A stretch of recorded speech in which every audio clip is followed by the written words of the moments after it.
Welcome back to Talk of the Town on 99.7, 1450 WHTC and WHTC.com.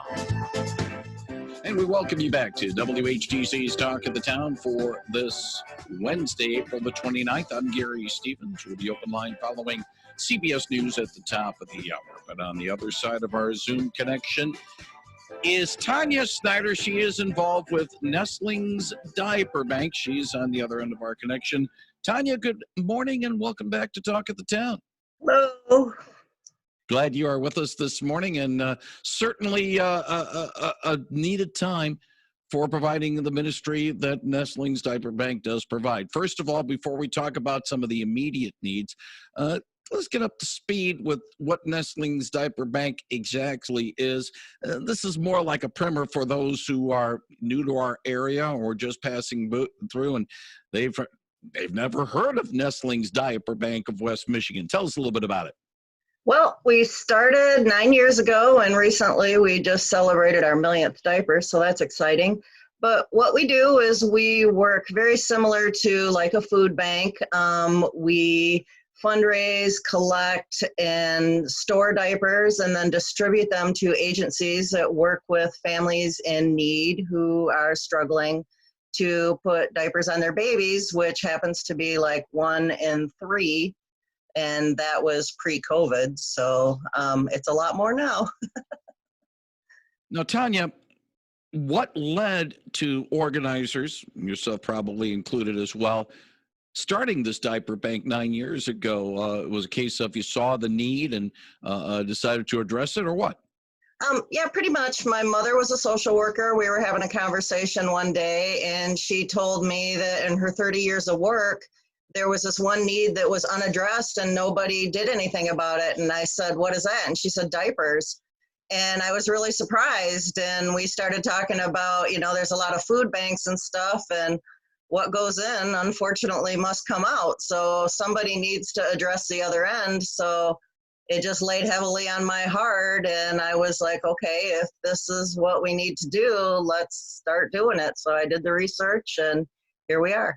Now, the thing is, though, Tania, is the fact that diapers, like a lot of other toiletries, personal items such as that, not normally covered with what is now known as SNAP, but the bridge card, food stamps, and all that. To a certain extent, maybe this was something that was, I hate to say this, long overdue. Correct. Many people think, yes, that it's provided by, agencies and WIC or SNAP or whatever, but that's not true. It's only rent and utilities and food that any government agency provides you. So those personal items you need, like diapers and toilet paper and laundry detergent and toothpaste, you just don't get. Now, it's only been 9 years, so the first recipients of the diapers are just still relatively young kids. So you can't say, I remember when you fed me in diapers, and now I'm about ready to, give diapers to my youngsters. It's still a little bit early on that, but still, to see some of the kids in this area, especially those who have, they're doing things in the community and being great. You might say, hey, we had a hand in that development.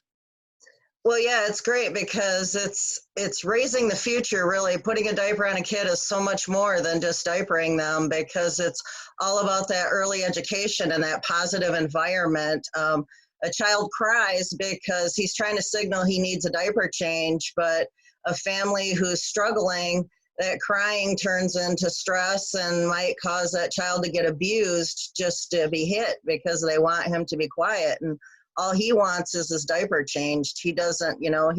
So that starts to lead to negative experiences for him, which starts to cause issues early on.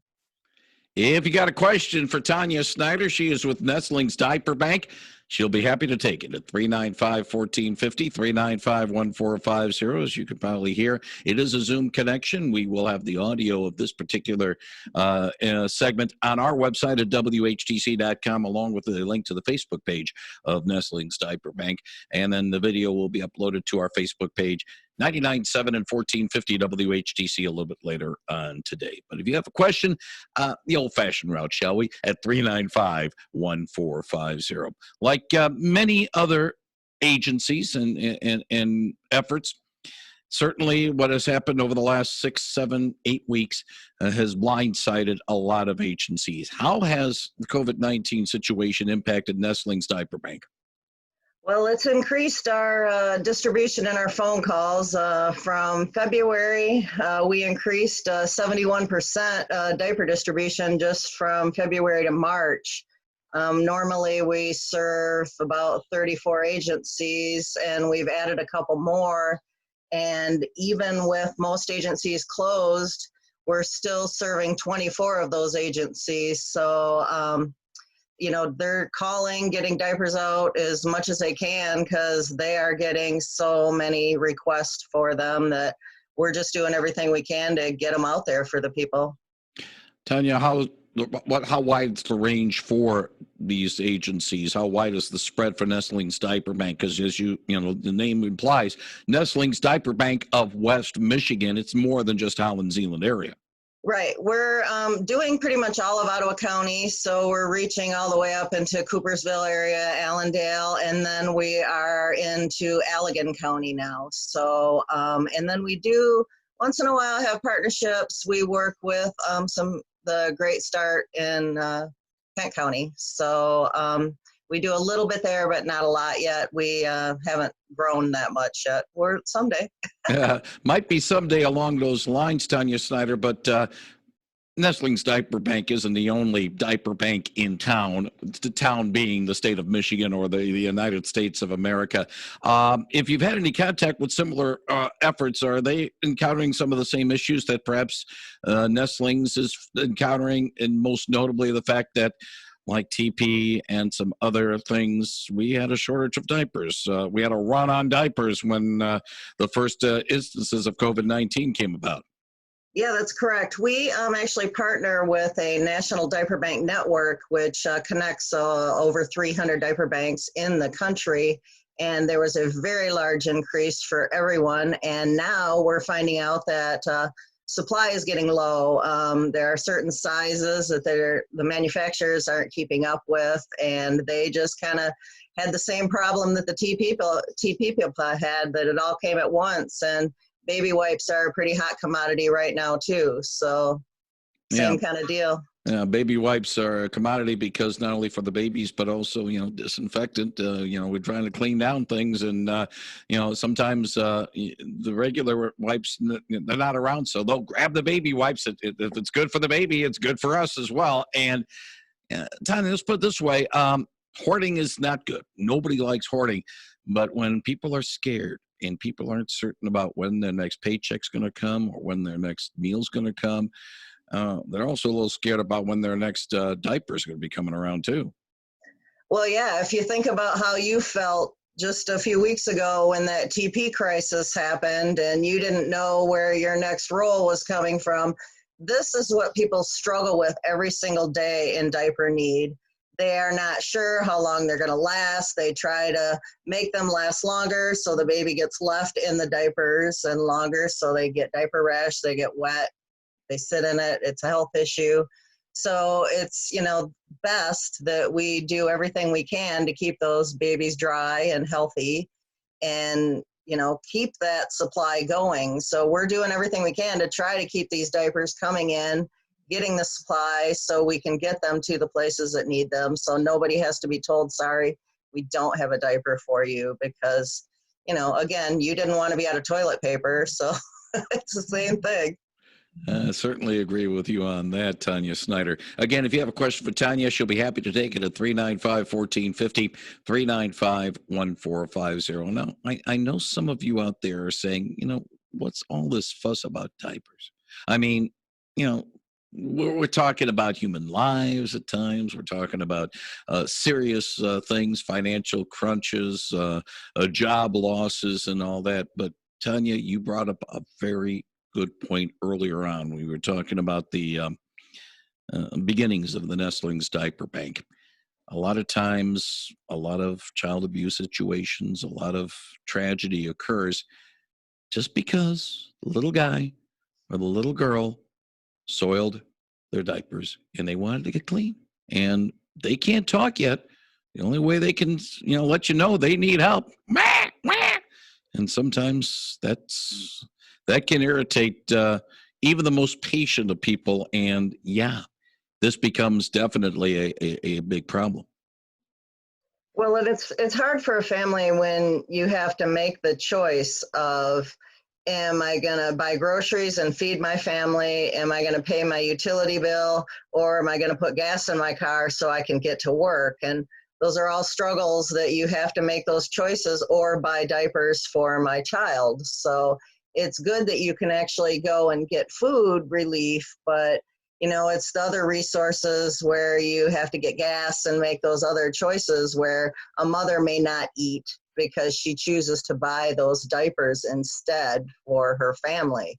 So that's, they struggle every day with those choices that they have to make. And, no one should have to go through that. It's added stress. And right now it's even more added stress.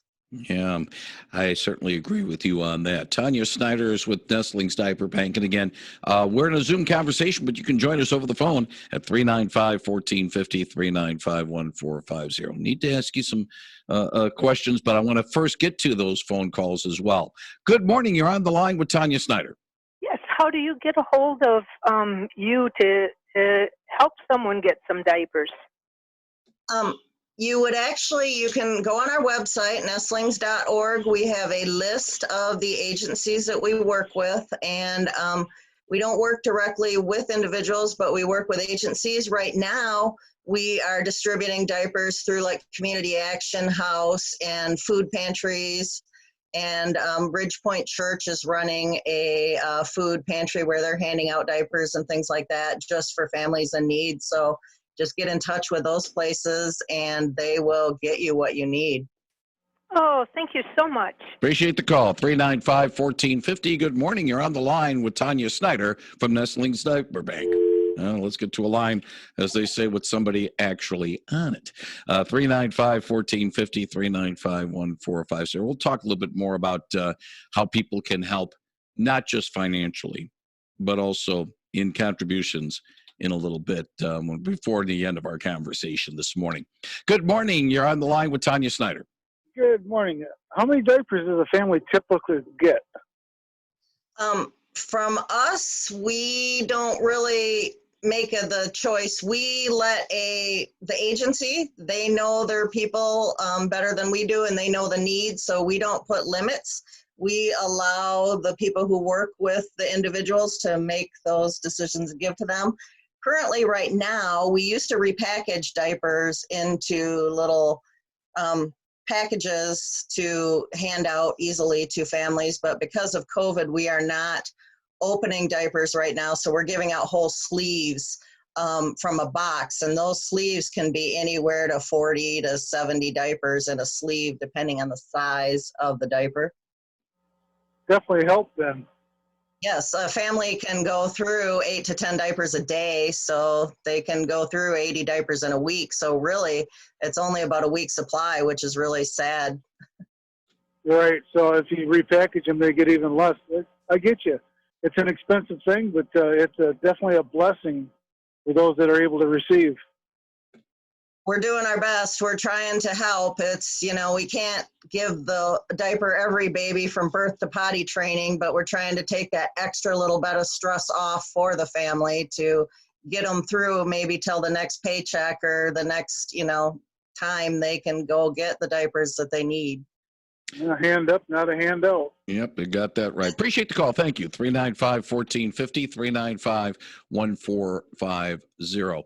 Let me follow along the lines, Tania, of that last call. Maybe not so much how many diapers per family they get, because basically the agencies that deal with the families make the thing. But on an average, without trying to get precise as to precise numbers, how many boxes, cases of diapers per agency usually goes through Nestlings' hands? Well, before COVID, we were given about 25,000 diapers a month to our agencies. So it really depends on the agency and how many clients they see. like Community Action House sees a lot more places than like a small little food pantry at a church. So it really varies, but 25,000 a month was where we were at, but then we increased in March to 45,000. So we had quite a large increase and a jump there.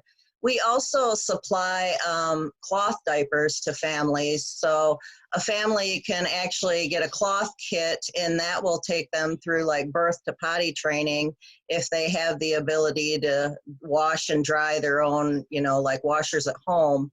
That can be a very large savings for them, and that can really go a long way for someone like that. And we supply them everything they need, including the detergent, because the detergent is not something they can be supplied also through WIC or anything. You mentioned about the network of similar agencies nationwide that Nestlings is involved with. Can that help in terms of maybe getting acquisition of supplies via bulk, so that it'll be a savings for Nestlings and these other diaper banks? Yeah, Nestlings has the ability we can purchase truckloads of diapers at discounted rates that people can't purchase them at retail.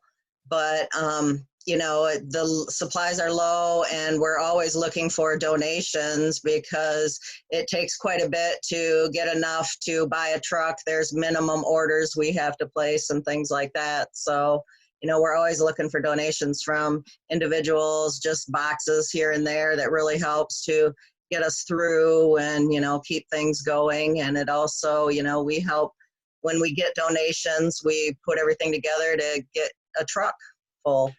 Now, you mentioned one other thing, and then we'll take a break on after this question, Tania Snyder. The cloth diapers, many of our more seasoned listeners, those of us that have a few gray hairs, remember, the cloth diapers really were the only thing in town before, Pampers and Huggies and all those other ones started in the 1960s. And yes, I do remember the first ads coming out for them in the mid 1960s. But dealing with the acquisition of cloth diapers, that's a little different proposition than maybe getting the truckload of the disposables, because, these are more, shall we say, permanent diapers, and that leads to a little bit of a challenge. Well, yeah, mostly there's a big group around the area, the people who like to cloth, and what they do is when they're done, they donate their gently used supplies.